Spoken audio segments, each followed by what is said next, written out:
So mga idol, ito magluto ako ng bagang. Ito na mga idol, tatanggalan ko muna siya ng balat mga idol. Bali, igagata ko pala siya, tapos lagyan ko siya ng mga daon-daon ng malunggay at saka kangkong pala mga idol. Ayan, igagata ko siya bagang. Ayan, babalatan ko muna mga idol para mamaya hiwa-hiwain ng katamtaman laki. Ganyan lang magbalat sa kanya mga idol. Napakasimple. Ayan. Ito yung pong-hapong na tawag nila sa Tagalog mga idol. Masarap to mga idol, tumutubo sa mga bukid at sa mga liblib na lugar. Dun sa mga malalamig na lugar. Ngayong tuwing tag-ulan sila natubo, pero pagka kuresima mga idol ay hindi na sila natubo. Yan napakadali lang siya balatan mga idol, dire-diretso lang, ganyan lang ganyan lang yung pagbalat sa kanya. Ganito lang yung paghiwa mga idol, ganyan lang. Ganito lang kalaki katamtaman lang mga idol. Ikutin lang.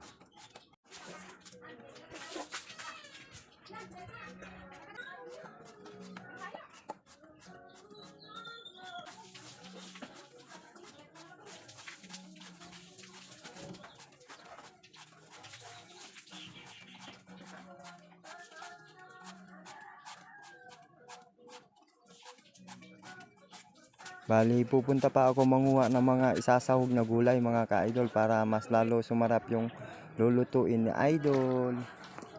So ito, maggulay ako ng konting kangkong mga idol. Pangsahog doon sa lulutuin ko mamaya. Yan. Yan ang daming kangkong. Mataba-taba. Pero dahon lang ang kunin ko. Yeah. Yan. Ito yung kangkong tamaga Yan. Ayan. Ayan na mga idol, konti lang kunin ko. Kuha pa ako ng ng talbos ng kamote. Dito ako. Ayan, may talbos din ng kamote dito. Ito, talbos ng kamote. Yan Ayan. Kuha lang ako ng ilang piraso lang mga idol. Ito. Pag may tanim may aanihin, pag may tiyaga may nilaga. Ayan maganda yung kanyang mga talbos. Ayan mga idol.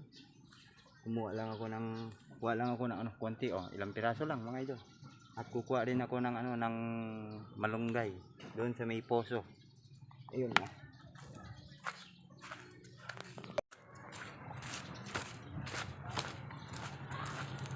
ito mga idol malunggay.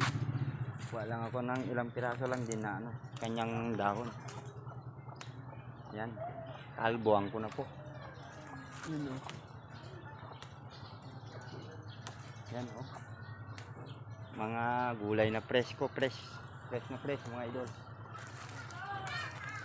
So okay na to mga idol. Yan, may sibuyas, luya at saka bawang at iginisa ko na rin mga ka-idol. At pagkatapos na mag-brown ng konti mga idol ay susunod ko naman tong bagang mga idol na hinihiwa ko na katamtamang laki mga ka-idol. So ayan na mga idol, isasalang na.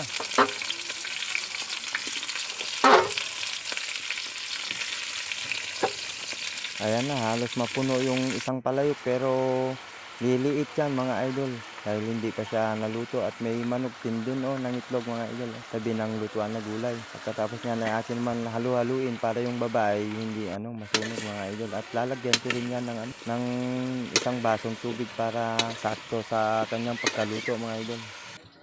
At habang niluluto nga yung bagang mga idol, ngayon naman ay hihimayin ko na tong mga dahon ng malunggay at dahon ng kangkong at yung talbos ng kamote mga ka-idol. At ayan na nga mga idol, kumukulo-kulo na siya at malapit na rin siya maluto.